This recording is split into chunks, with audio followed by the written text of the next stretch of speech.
Good morning, everybody. The beauty of pursuing God, the beauty of pursuing God, the beauty of trying to live a righteous life. What is the point of it all? What is the point of it all?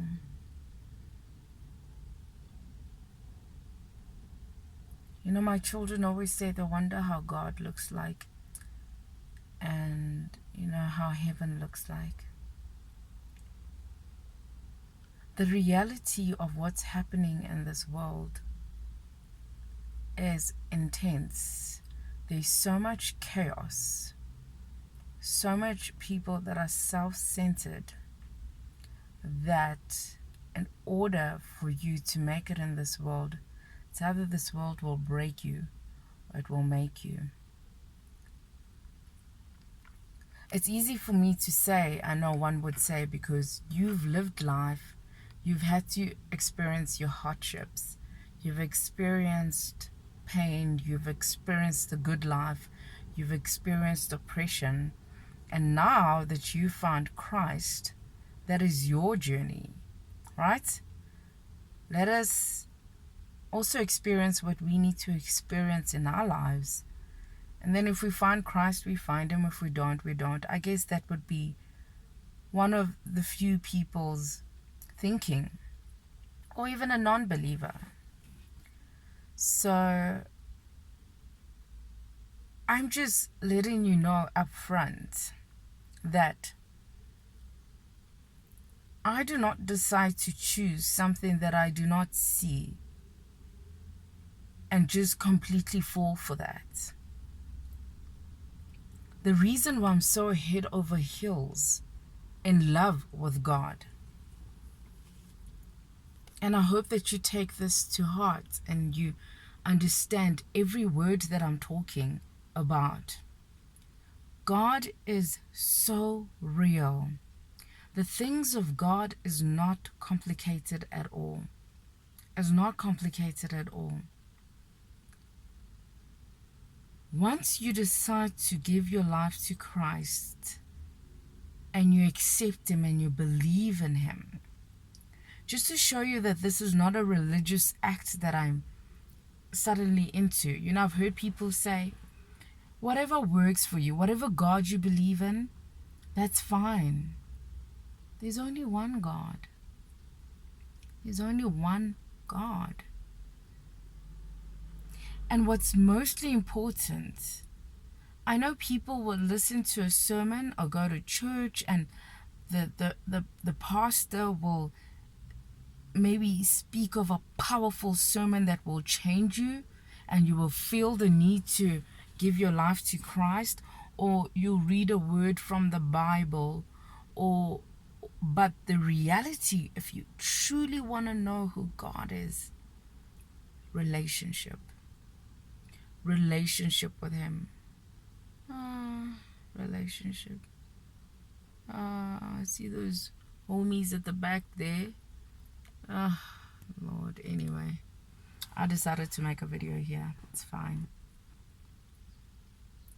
You know, and I've said this many times, the reason why I don't do a lot of things, it's not because God will punish you. No, you got it all wrong. You're punishing your own self. The reason I don't do certain things is because I love God. Just like if you have a father that you love, if you have parents that you love, right? They love you, they discipline you, and there's certain things that you know that this will not please my father, right? So, here comes my homie. I hope he doesn't knock on the window because I'm doing a video. So, what's up? So,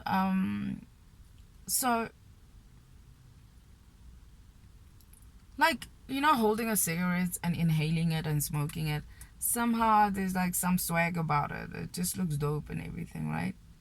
There are people that can't leave smoking because it feels nice. But, and I'm so happy.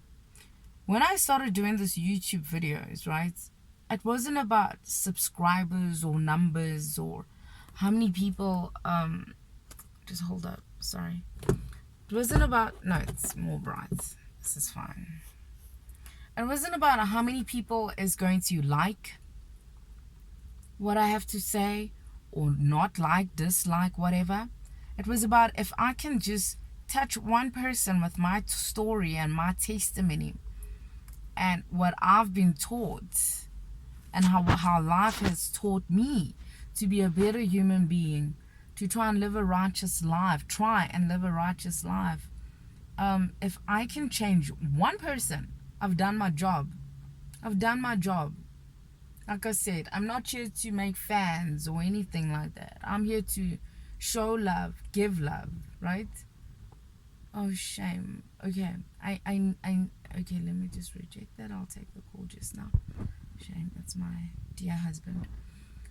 So, I just received a message from someone that watches my YouTube clips, and I didn't think that person was going through that whatever they're going through, and by them listening to my testimony, they reached out, and I got myself out of my house to meet with this person and try and help this person. So clearly this is helping. So just to get me back to what I was talking about, yes, I was talking about cigarettes and about drinking alcohol. Yes, now I get my point, the point that I'm trying to make.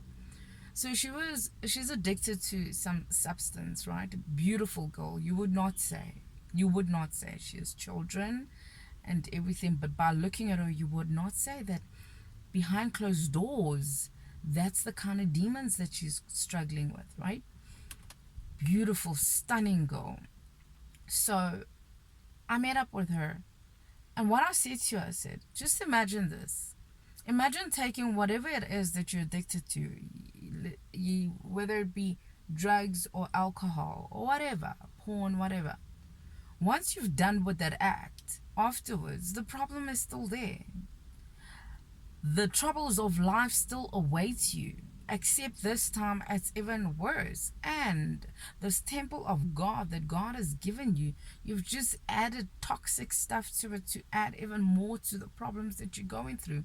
And it's such an illusion and such false settlement, and gives you a good feeling that is absolutely false.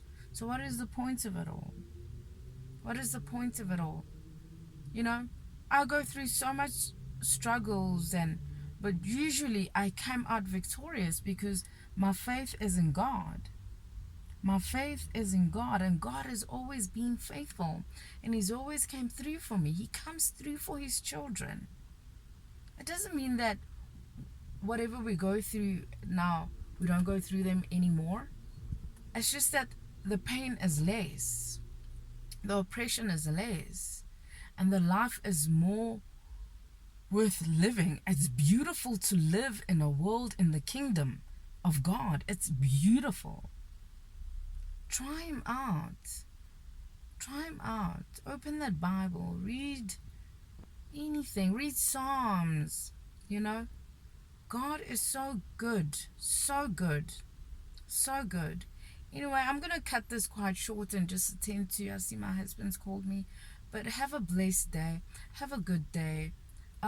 Things are bad out there, guys. It's reality, you know. People always say, yeah, but it was the same back in it. No, it's not the same.